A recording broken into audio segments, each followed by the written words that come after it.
When you look at Iowa, you brought up the wild card that you believe in the division in Nebraska.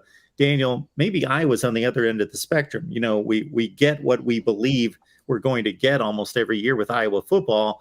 Great special teams, great defense, 123rd ranked offense last year. What do you see when you look at Iowa 2021 and then the transition of the loss and the gains in personnel transitioning to this fall?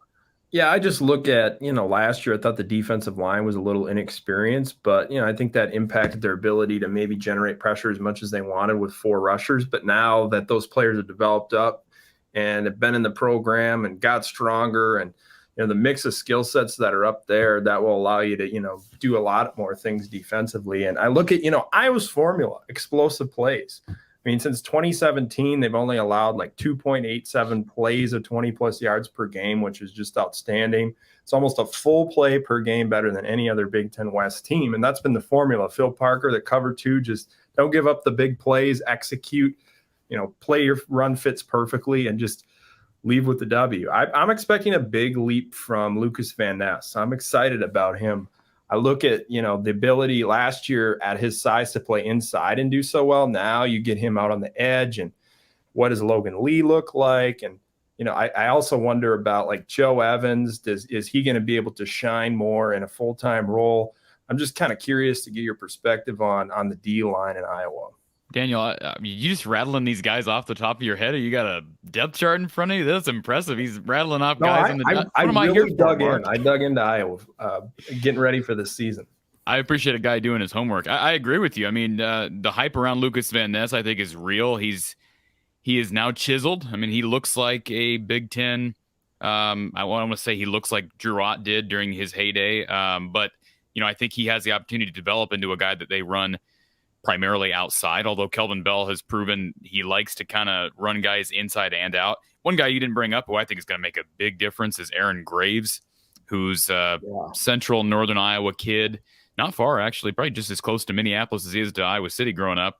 He does not look like a freshman. Now, he's going to play a lot on that defensive line.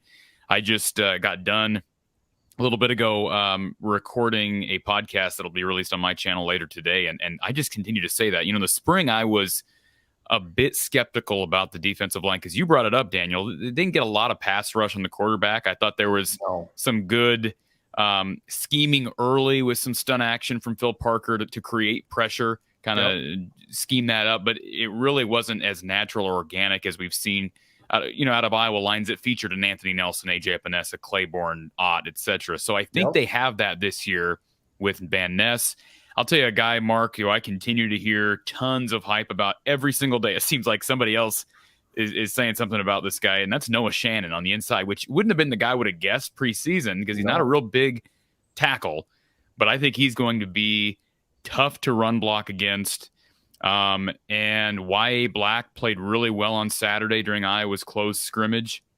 He's a mammoth of a man. I stood next to him at Iowa Media Day, and I'm like, my goodness, 3 of me may make up like half of him, Mark.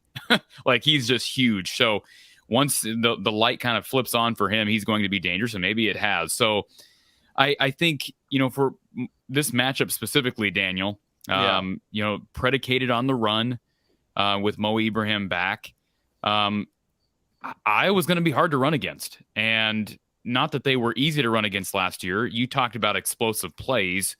Iowa did kind of take a step back last year with explosive plays given up. I believe they averaged giving up 4 a game, and in 2020 they gave up under 3 a game.